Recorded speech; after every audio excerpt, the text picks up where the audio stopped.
हरि ओम। ओम गुरुर्ब्रह्मा गुरुर्विष्णु गुरुदेव महेश्वरा, गुरुर साक्षात परब्रह्म तस्मै श्री गुरुवे नमः। मैं आज आप सभी साधकों को जो नवरात्रि के विशिष्ट पावन पर्व पर साधनारत हुए हैं और अन्य वो भी साधक जो साधनाएं करते हैं और साधना में अनुष्ठान की जो प्रक्रिया संपन्न करते हैं, जो संकल्प लेते हैं कि मैं अमुक संख्या में मंत्र अनुष्ठान की प्रक्रिया संपन्न करूंगा, तो वह मंत्र अनुष्ठान की प्रक्रिया में संलग्न तो होते हैं और पूर्ण तन्मयता, श्रद्धा, भक्ति भाव से साधना भी संपन्न करने का प्रयास करते हैं, प्रयास करते हुए और उसे पूर्णता के साथ में निभाते भी हैं। और उस समय अवधि में जो उन्होंने संकल्पित की थी, उस अवधि में वह उसको पूर्ण कर देते हैं। पूर्ण करने के उपरांत शास्त्रीय विधान के अनुरूप, गुरु की आज्ञा के अनुरूप उनको वह सिद्धि प्राप्त नहीं हो पाती है जिसके लिए उन्होंने वह अनुष्ठान संपन्न किया। क्यों नहीं हो पाती है,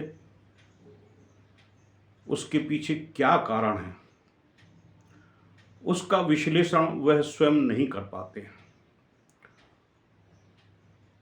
उसकी जो विश्लेषणात्मक प्रक्रिया है वह उससे पूर्णतः अनभिज्ञ रहते हैं और गुरु चरणों में अपने आप को पूर्ण निमग्नता न लाने के कारण से वह विश्लेषण क्रिया सही ढंग से संपादित नहीं कर पाते हैं।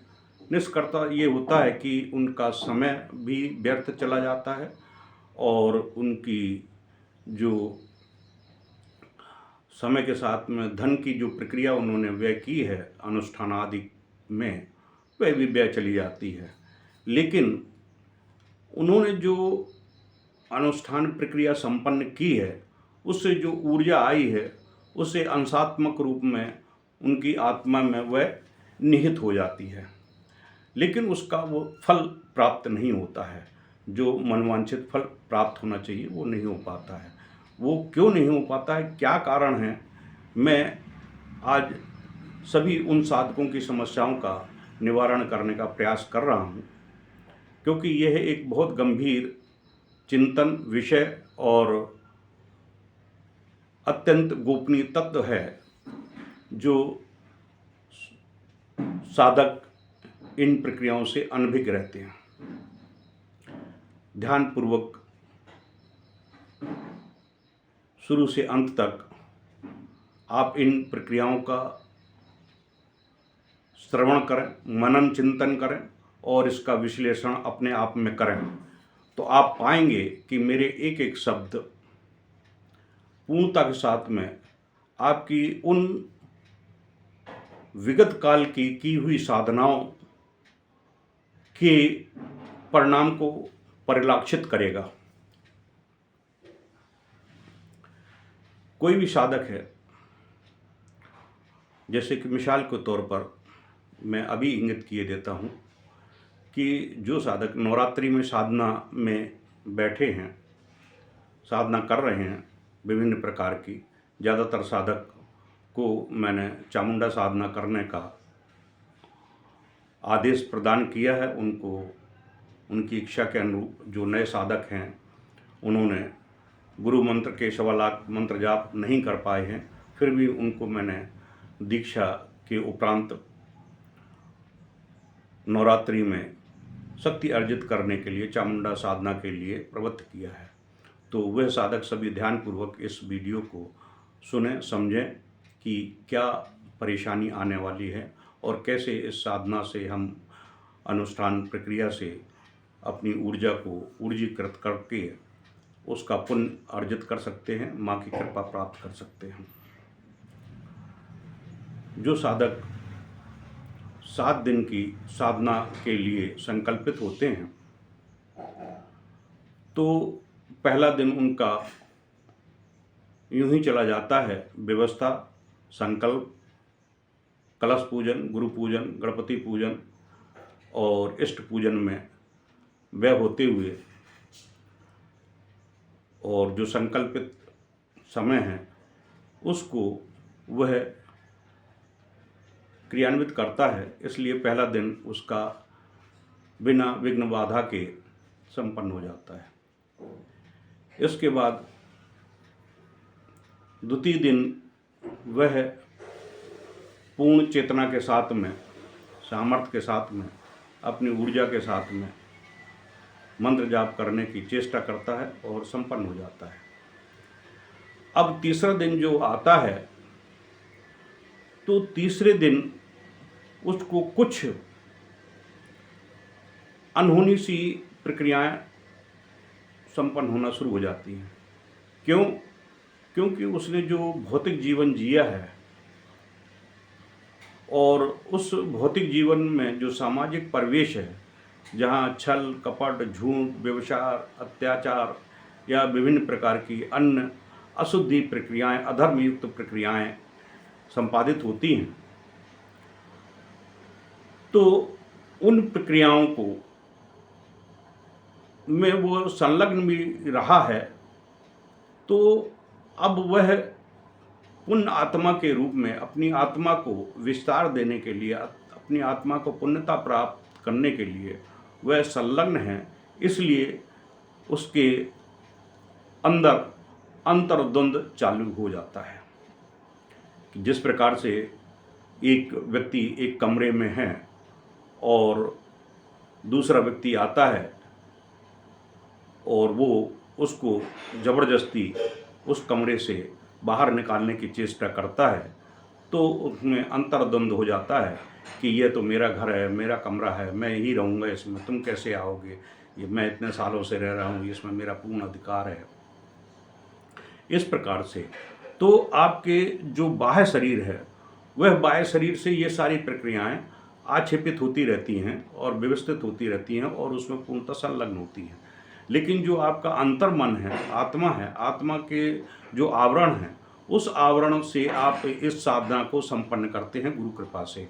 क्योंकि गुरुदेव ने आपको जो दुष्संस्कारित किया है, आपके इस भौतिक शरीर को दुष्संस्कारित नहीं किया है, उन्होंने आपकी आत्मा को दुष्संस्कारित किया है, जिससे आपके जन्म जन्मांतर की जो भी प्रक्रियाएं हैं, जन्म जन्मांतर का जो भी आपका अध्यात्म जगत का जो आपका पुण्य है, उससे जोड़ने का प्रयास किया है, ताकि इस भौतिक जीवन में, इस जीवन में आप उन पुण्यों को जागृत करते हुए, उससे आप संपर्क स्थापित करते हुए, उसे तादात्म्य जोड़ते हुए आप इस जीवन में अग्रसर होते हुए पूर्ण तत्व को प्राप्त कर सकें। इस वजह से वह प्रक्रिया संपादित होती है। अब क्या है कि एक पहरेदार के रूप में जो आपका भौतिक शरीर है, वह उस आत्मा में उस शुद्धिकरण को पहुंचाने की चेष्टा नहीं देता, आज्ञा नहीं देता है, अतः उन दोनों में अंतर्द्वंद हो जाता है।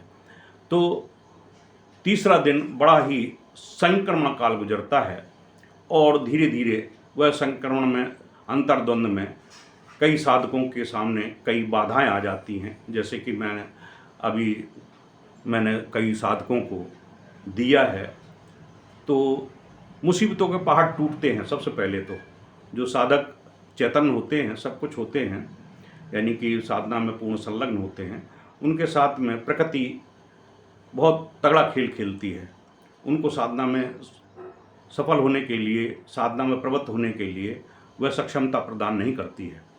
नतीजन ये होता है कि अभी मैंने देखा है कि कम से कम 4 लोगों के घर में मृत्यु का हुआ है, एक के घर में गर्भपात का योग हुआ है, एक के घर में लड़ाई का योग हुआ है, एक के घर में, इस तरह से कम नहीं तो दसियों साधकों के पास में ऐसी अव्यवस्थाएं आकर खड़ी हो गई हैं कि वह साधना में ही नहीं बैठ पाए हैं, मेरी आज्ञा के बावजूद। तो पहला कारण ये है, देखिए, ये कर्म उनके सामने आकर खड़े हो जाते हैं। पूर्ण पौरस्ता होती है, वही सक्षमता के साथ में आगे बढ़ पाते हैं, पहली चीज़। दूसरी चीज़ ये है कि यहाँ पर जब अंतर्द्वंद चालू होता है तो तीसरे दिन ही उनको या तो शरीर में बहुत कष्ट होना शुरू हो जाएगा, या बुखार आना शुरू हो जाएगा, या घर में कलह हो जाएगी, या ऐसी कोई अव्यवस्था आ जाएगी कि उनको इस साधना में विघ्न होने का एक कारण बन जाएगा, जिससे उनका अंतर्मन जो है वो विक्षिप्त हो जाएगा। ध्यान की जो संलग्नता है वो आक्षेपित हो जाएगी, ध्यान की वो समर्पण प्रक्रिया है वो पूर्णता से नहीं हो पाएगी। अब आता है चौथा दिन। चौथे दिन जैसे ही साधक साधना संपन्न करता है तो यदि वह पूर्ण रूप से गुरु में पूर्ण समर्पित नहीं है, गुरु में कहीं भी दरार है, उनके सोच विचार चिंतन में कहीं भी किसी भी प्रकार से, तो गुरु का जो अध्यात्म का जो प्रवाह है वो एक्सेप्ट नहीं होता है, एक्सेप्टेबल नहीं है। क्यों? दरार पड़ी हुई है। इसलिए वह साधक बिल्कुल से विक्षिप्त हो जाते हैं और उनके ऊपर वह प्रकोप आ जाता है। उनमें मंत्र के प्रति अश्रद्धा होना शुरू हो जाती है, मंत्र उनका अवरुद्ध होना शुरू हो जाता है, उनको बुखार आना शुरू हो जाता है, उनके सर में दर्द शुरू होना हो जाता है, उनके शरीर में दर्द होना शुरू हो जाता है। कुछ न कुछ ऐसी बाधाएं आकर खड़ी हो जाती हैं। बाधाएं बहुत सी हैं, कितनी भी बाधाओं का विवरण दें, कुछ भी बाधाएं, किसी भी प्रकार से बाधाएं आ जाएं, केवल उद्देश्य केवल एक ही है कि वह साधना में बैठ ना पावे, मंत्र जाप ना कर पावे। कुछ ऐसी व्यवस्थाएं आज आ जाती हैं। अब आप जिन जिन के साथ में गुजरती हैं वो आप अपना अनुभव ले सकते हैं कि हाँ, ये बात गुरुदेव ने बताई तो ये बात हमारे साथ में हुई। तो चौथे दिन का जो बहुत संक्रमण काल होता है कि एक का जाना दूसरे का आना, तो जो आने जाने की प्रक्रिया है वह चौथे दिन पूर्णता के साथ में संलग्न होती है और ये 5वें दिन तक चलती है।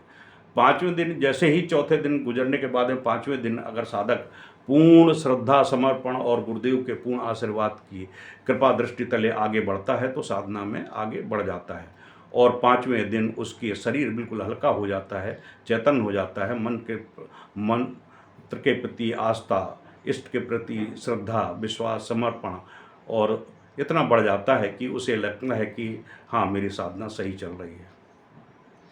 6वें दिन उसको कुछ मंत्र जाप करते करते ध्यान अपने आप लगना शुरू हो जाता है, कुछ अनुभूतियाँ उसे होना शुरू हो जाती हैं, कुछ स्वप्न के माध्यम से और कुछ तंद्रा के माध्यम से। जैसे कि मंत्र जाप करता है, मंत्र जाप करते करते अचानक ही उसकी तंद्रा लग जाती है और हाथ से माला छूट जाती है और माला नीचे गिर जाती है। उसे होश ही नहीं रहता कि हमारी माला गिर गई और वो तंद्रा में कुछ दृश्य उसे दिखाई देना शुरू हो जाते हैं।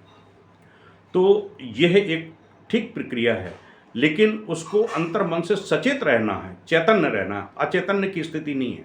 क्योंकि जब आदमी तंद्रा में जाता है तो अचैतन्य हो जाता है। जिस प्रकार से आदमी स्वप्न देखता है तो अर्धचेतन अवस्था होती है, आधा जागता है आधा सोता है। इसी प्रकार से यह योग निद्रा है। योग निद्रा में भी आदमी को आधा जगता है आधा सोता है। मंत्र जाप में भी वही योग निद्रा ही क्रियान्वित होती है, आधा जागता है आधा सोता है।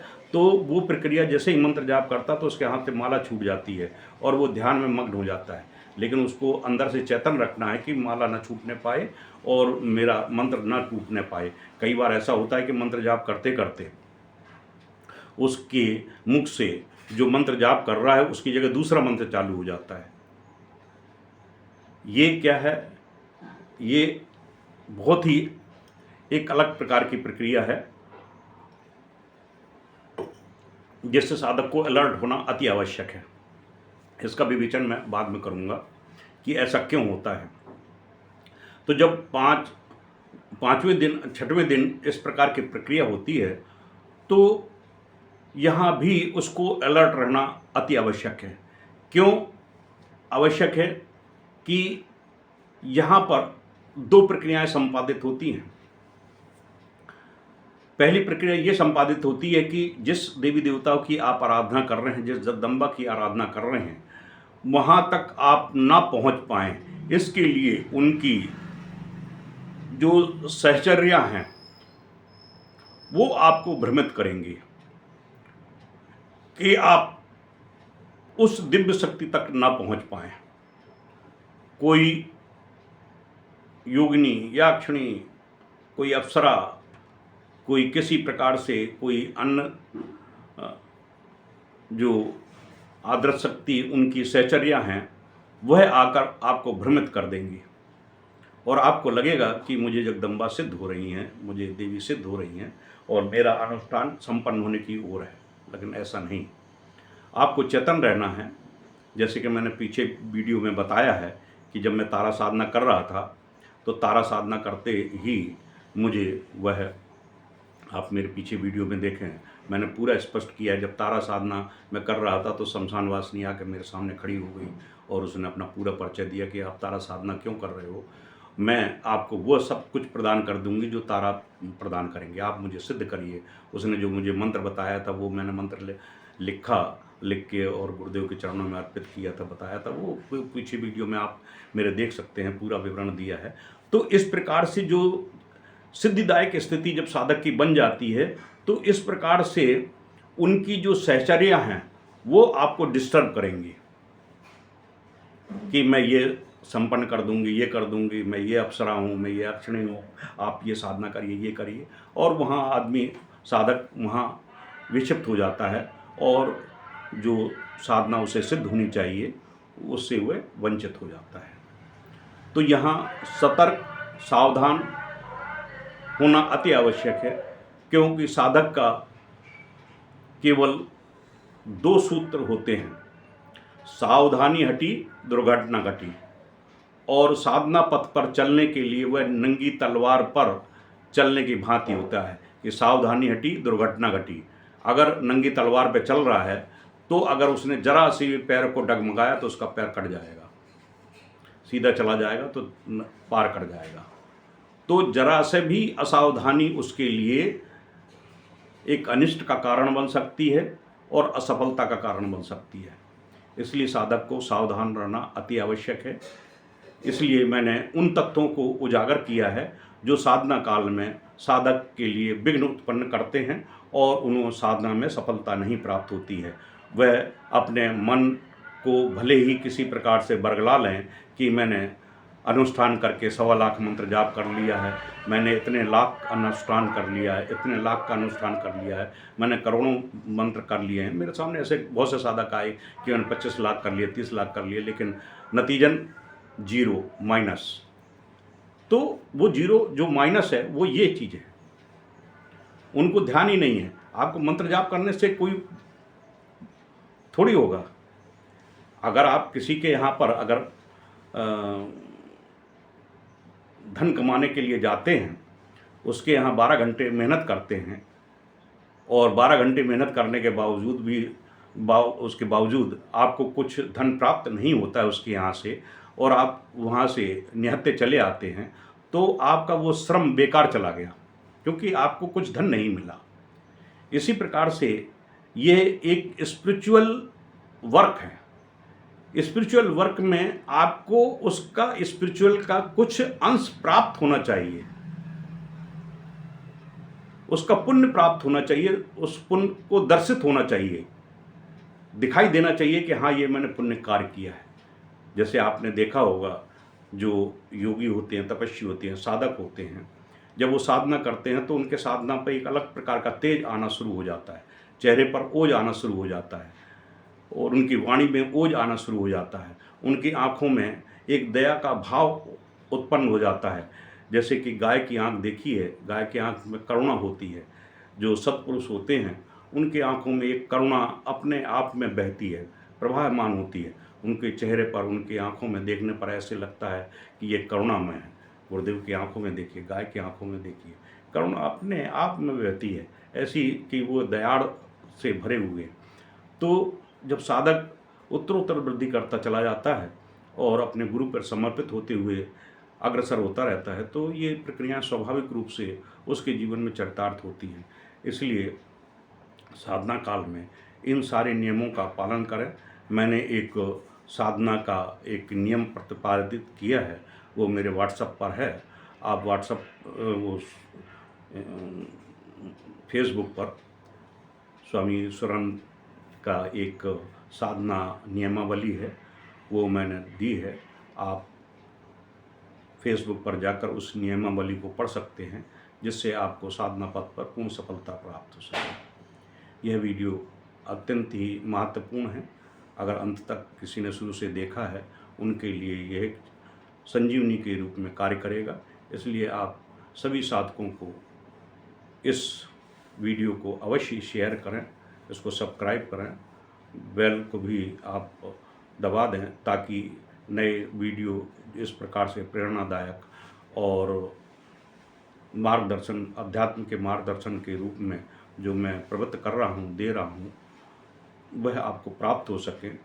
आपका अध्यात्म मार्ग सरल, सुलभ और सिद्धिदायक हो सके, इसलिए मैं यह प्रयास करके दे रहा हूँ। उसका सभी लोग लाभ उठाएं और सभी को मेरा शुभ आशीष, शुभकामनाएं, यथाउचित आशीर्वाद। जय गुरुदेव।